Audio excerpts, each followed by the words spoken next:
Olá, alunos, tudo bem com vocês? Vamos para a nossa aula 12. Vamos agora falar do calor, propriamente dito, tá? Essa aula, nesse tema, a gente vai dividir em duas aulas, então.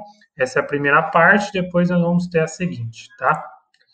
Bom, a definição de calor, historicamente, ela tem bastante conotações bem interessantes, né? Porque hoje a gente sabe que é uma energia em trânsito, que é transportada entre corpos e tal, mas antes da primeira revolução industrial, né, muito se pensou o que era realmente o calor.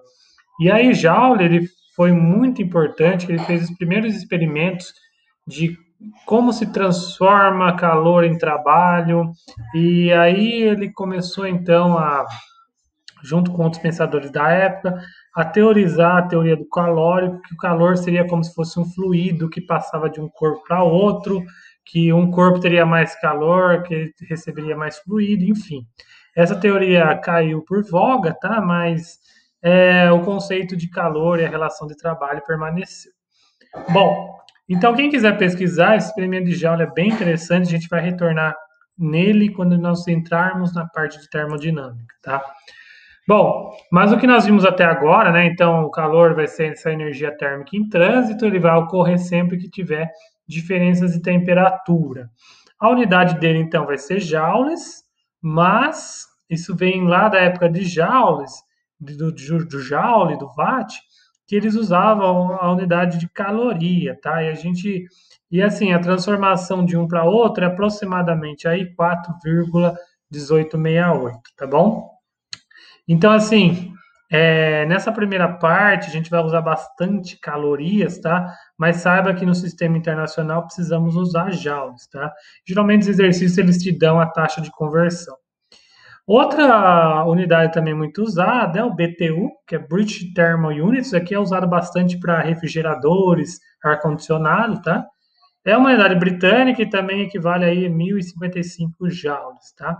E aí também, bem legal, lá na nutrição e medicina, nós temos o calórico, né, o caloria, que é a caloria em maiúsculo. É só lembrar que isso aí equivale a 1.000 calorias pequenas, tá?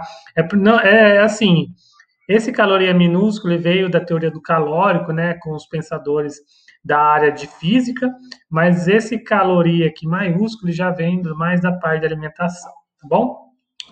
Mas assim, a parte de mudança de unidade, não se preocupem que a gente não vai focar nisso. Então, outra coisa importante daqui para frente a gente vai denotar, né? Se o corpo receber energia, então a gente vai denotar o Q positivo. Se o corpo ceder essa energia na forma de calor, então o calor vai ser negativo, tá bom? Cuidado com essas regrinhas de sinais, porque a gente vai voltar a falar bastante dela quando entrarmos em termodinâmica. Bom, mas a transferência de calor entre corpos, né? Se um corpo ele recebe ou ele está cedendo calor, pode acontecer de duas formas distintas. O calor ele ser do tipo sensível, tá? Ou específico, é quando ele altera a temperatura do corpo. Então, nós estamos esquentando água para fazer café, esquentando um metal em brasa, enfim. Então, sempre quando envolver mudanças de temperaturas, temos o calor sensível, que vai ser o tema da aula de hoje. O outro tipo de calor é aquele que a energia é gasta para mudar a fase do material. E aí ele muda o estado físico, né? Então ele muda a fase e vamos chamar isso de calor latente. Esse daqui, então, vai ser o tema da nossa próxima aula. Nessa aula a gente vai ver, então, o calor sensível. Bom, o calor sensível, então, é, empiricamente, isso daqui foi feito de modo experimental, mas a gente nota no nosso dia a dia. Por exemplo, se para esquentar um copo de leite no micro-ondas é mais rápido, né, até ele ficar numa temperatura quente e tal, do que esquentar uma bacia, uma garrafa inteira, tal, ou mesmo no fogão, né, se eu quero esquentar meio litro de água para fazer café, ou se eu quero esquentar uma panela inteira de água. Então, a gente vê que a tendência é que quanto maior a massa, maior calor eu tenho que fornecer para mudar a temperatura do corpo. Então, é essa relação aqui, geralmente denominada pelos vestibulandos de Q-macete, tá? Então, a quantidade de calor recebida ou doada por um corpo ela é proporcional à massa. E a massa ela vai estar em quilogramas ou gramas, tá? Então, quanto maior a massa, mais calor eu preciso adicionar para mudar a temperatura. Então, é lógico também que depende da diferença de temperatura, porque se eu quero aquecer uma água até 50 graus, ela é mais fácil do que aquecer até 100 graus, tá? Então, quando a diferença de temperatura é muito alta, eu preciso de mais calor para fazer isso. Então, é por isso que depende da massa e depende da variação de temperatura. Lembre-se que é variação de temperatura, não é uma temperatura só. Então, tem a temperatura de referência, às vezes, nesse caso aqui, às vezes, na maioria dos casos, é a temperatura ambiente, mas pode não ser, e a temperatura final onde você quer chegar. E essa temperatura também pode ser tanto em Kelvin ou em graus Celsius, tá? E aí note aqui que depende também de um Czinho, que é o calor específico. Ele é uma grandeza que determina quanto de calor é necessário para levar 1 grama em um grau, né? 1 Kelvin ou 1 grau Celsius, tá? Então, quanto calor eu preciso ceder por unidade de massa para elevar um valor de temperatura, tá? Esse calor específico, ele só depende do material. No terceiro bimestre, a gente vai ver dos gases, aqui a gente vai ver basicamente dos sólidos, tá? E dos líquidos, que é um tema mais simples, tá? E outro detalhe é que o range de temperatura, a gente vai geralmente usar faixas de temperaturas usuais no cotidiano, né? Aí beirando algumas centenas de graus Celsius desde a temperatura ambiente. Porque na verdade, esse calor específico ele não é uma constante, ele depende com a temperatura, né? Isso foi tema de revoluções aí da física moderna, contemporânea, nos últimos tempos, ou a questão do calor específico dos sólidos. A gente pode voltar a falar disso em outro momento, mas aqui a gente vai considerar então o calor específico uma constante que só depende do material. E é como que está dado aqui, ó, veja, eu tenho alguns metais, algumas cerâmicas, e alguns polímeros aqui, tá? Note aqui, ó, principalmente essa coluna, note que o calor específico ele vai mudando, porque ele também depende da ligação atômica, né? Porque uma ligação iônica, covalente ou metálica, ela tem as energias de ligação são diferentes, então é mais fácil ou mais difícil vai ser para a gente aumentar a temperatura do objeto. Mas esse também é outro tema de estrutura da matéria. O que a gente vai focar aqui mesmo é na questão de transferência de calor. Então, o calor específico, geralmente o exercício ele vai fornecer e a gente vai considerar como uma constante, tá bom? E nota outra coisa, o mais comum no sistema internacional é usar o joule por quilograma por Kelvin, porque são as unidades do sistema internacional. Mas isso aqui é muito específico da área, né? Mas vocês vão ver que a gente vai usar bastante aqui o caloria por grama por grau Celsius, tá? Eu acho que uma das grandes pegadinhas aqui que tem nesses tipos de exercícios é você ajustar as unidades de medida. Então, a minha dica é, sempre antes de você usar essa equação, verifique se todas as unidades conversam. Então, por exemplo, se esse daqui tiver em caloria por grama grau Celsius, você tem que necessariamente usar uma massa em gramas e uma temperatura em graus Celsius, tá? Porque todas têm que estar conversando e no final você vai ter um calor em caloria, tá bom?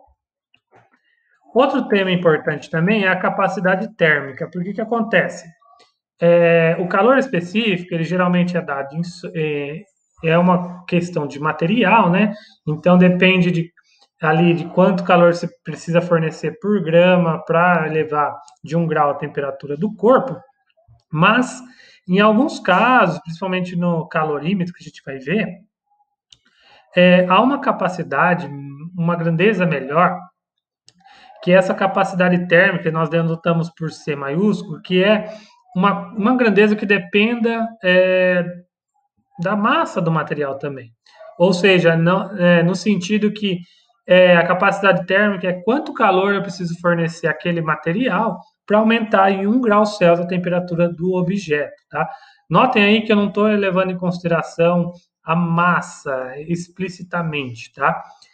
Então, por exemplo, aqui simplesmente vai ser quanto calor eu preciso fornecer para aumentar de 1 grau Celsius a temperatura do corpo.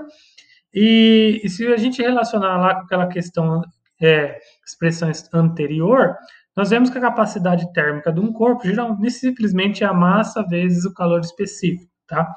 Mas nós vamos ver que a capacidade térmica ela tem a ver mais com instrumentos e com equipamentos, coisas macroscópicas. Quando nós falamos de substâncias, de materiais, né, tipo líquidos, gelos ou um bloco qualquer, então a gente usa mais o calor específico. Capacidade térmica usamos mais para instrumentos, então uma panela, um calorímetro, um reservatório, tá bom? Então, quando for mais de cunho tecnológico, capacidade térmica é melhor. E aí, de cunho mais de substância, usamos calor específico, tá bom? Mas vai ficar bem claro quando a gente vai precisar usar um ou outro, tá? E aí tem também esse equivalente em água, né? Que, na verdade, é só uma grandeza também aqui, usado bastante em termoquímica, né? Pelos engenheiros de materiais, que é só qual é a massa de água que forneceria uma capacidade térmica semelhante a um determinado material ou equipamento, tá bom? Mas a gente não vai trabalhar muito com isso. Vamos focar mais na capacidade térmica. E aqui vem outra coisa que talvez seja muito importante, que é esse teorema do calor, né?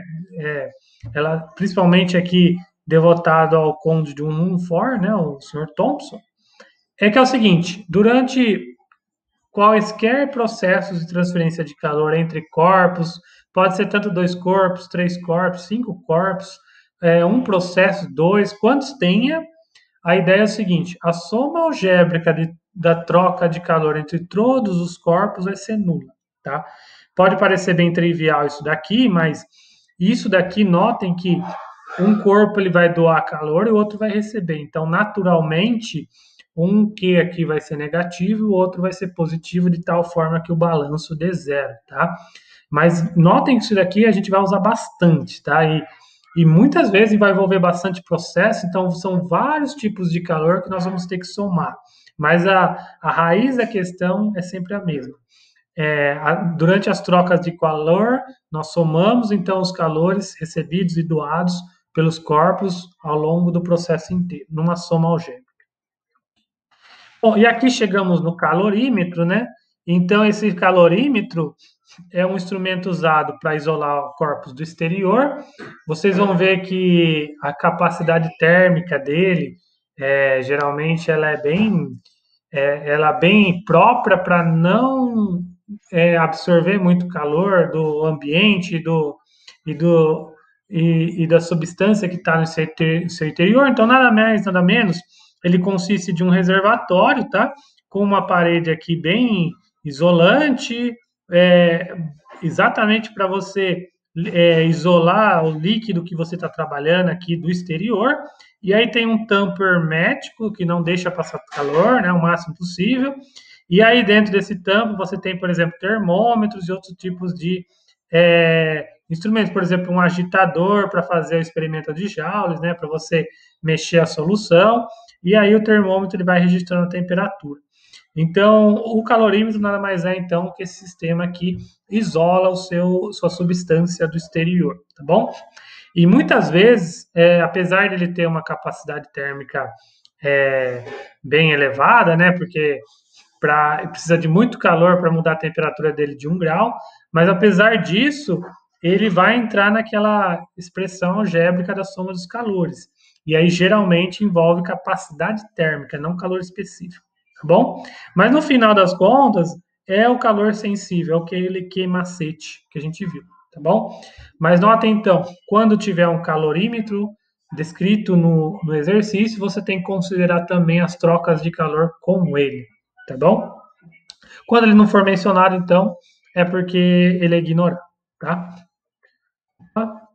Bom, e aqui eu separei alguns exemplos, e assim, esses exemplos, eu acho que vale a pena a gente olhar com calma. Eu convido vocês a, se necessário, pausem o vídeo para acompanharem as contas, tá? Então, o que nós temos aqui?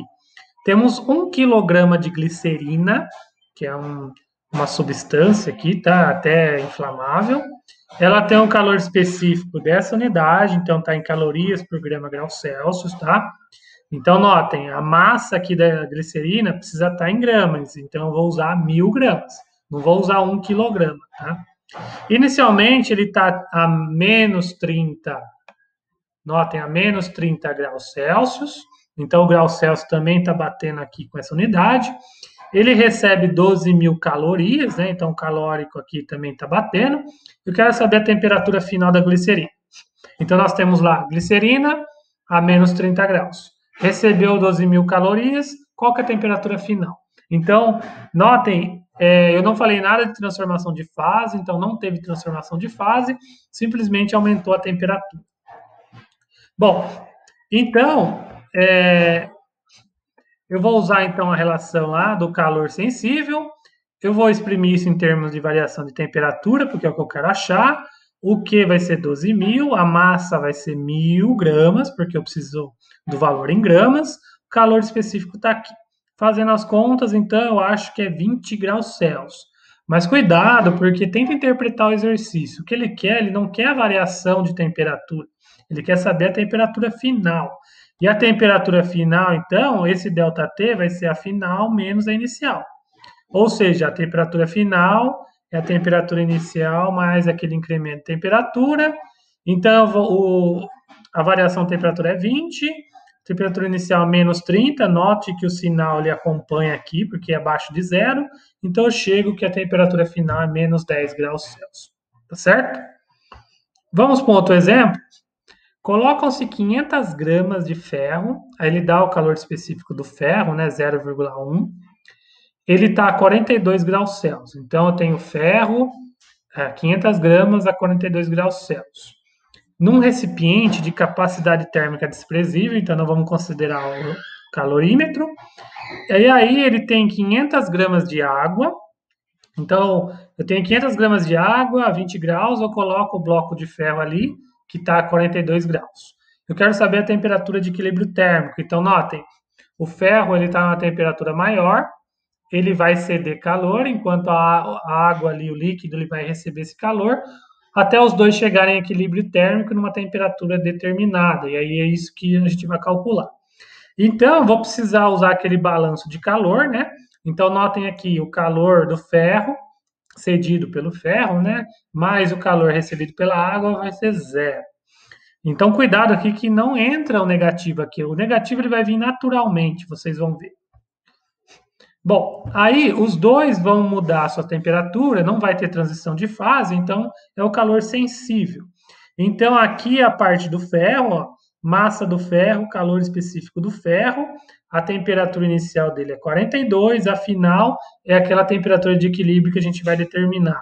Eu tenho a massa de água, calor específico da água, temperatura de equilíbrio que a gente vai determinar, e aqui a temperatura inicial de 20 graus Celsius, igual a zero. Aí eu vou colocar os valores, né? Então, tudo vai estar em grama, então é 500 cada um. Notem aqui o calor específico, cuidado para não confundir. Então, do ferro é 0,1 e da água é 1. E aí, fazendo as contas, né? Aí você é um algebrismo normal para você encontrar a incógnita, tá? E o resultado dessa conta vai ser 22 graus Celsius. Então, aqui eu convido você a pausar o vídeo, rever as contas, veja que eu fiz distributiva, tudo, e eu chego num resultado que é 22 graus. Notem que esse resultado está intermediário entre o 42 e o 20. Isso é um bom indício, porque se você tivesse um resultado acima de 42 graus ou abaixo de 20, quer dizer que é alguma coisa estranha, porque o equilíbrio térmico ele acontece a uma temperatura intermediária entre os dois, tá bom? Bom, aqui nós temos um outro exemplo, então, temos um calorímetro, né, com capacidade térmica, esse valor aqui, ele está a 10 graus Celsius. Então, dentro dele, eu coloco 300 gramas de um líquido com esse calor específico na temperatura de 41 graus Celsius. Quero saber a temperatura de equilíbrio térmico. Aqui, de forma semelhante, né, então eu vou adicionar o calor que o calorímetro vai receber e que o líquido vai ceder. Os dois envolvem calor sensível, né? Notem aqui que para o calorímetro eu vou usar a capacidade térmica, não vou usar a massa vezes o calor específico, porque no caso aqui é capacidade térmica. E o ΔT, ó, note a temperatura de equilíbrio menos a temperatura inicial dele. E aqui da mesma forma que eu fiz anteriormente, massa do líquido, calor específico do líquido, temperatura de equilíbrio menos o 41 graus, tá? Fazendo as contas de forma semelhante ao caso anterior, né? Então, eu convido você a pausar com calma, eu vou chegar numa temperatura aí aproximadamente de 39 graus.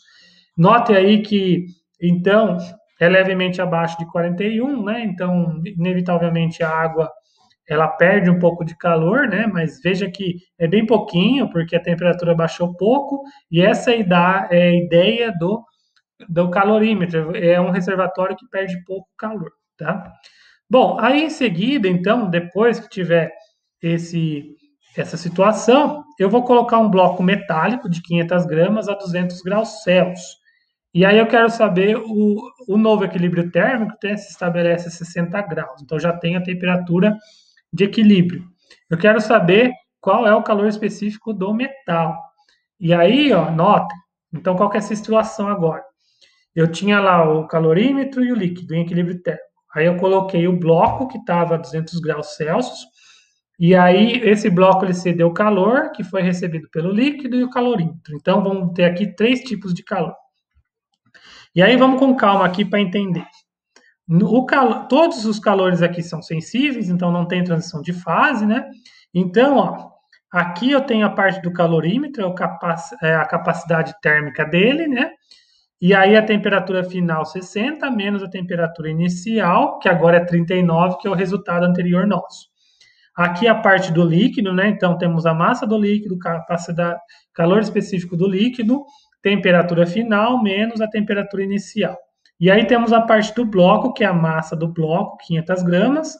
Esse calor específico a gente vai encontrar. E a variação de temperatura, ó, temperatura final é 60 e a inicial do bloco é 200 graus. Então, cuidado aqui para você identificar cada variável com o valor certo, né? Então, notem aqui que a massa do bloco é 500 e a temperatura inicial dele era dos 200 graus Celsius, tá? E aí eu vou colocar os valores, né? Notem, ó, capacidade térmica é 5, variação é 21, né? Essa diferença. Aqui é 300 gramas a massa de líquido, 0,2 é o calor específico do líquido. Massa do bloco, esse daqui é nossa incógnita, e aqui vai ser negativo de 140, tá?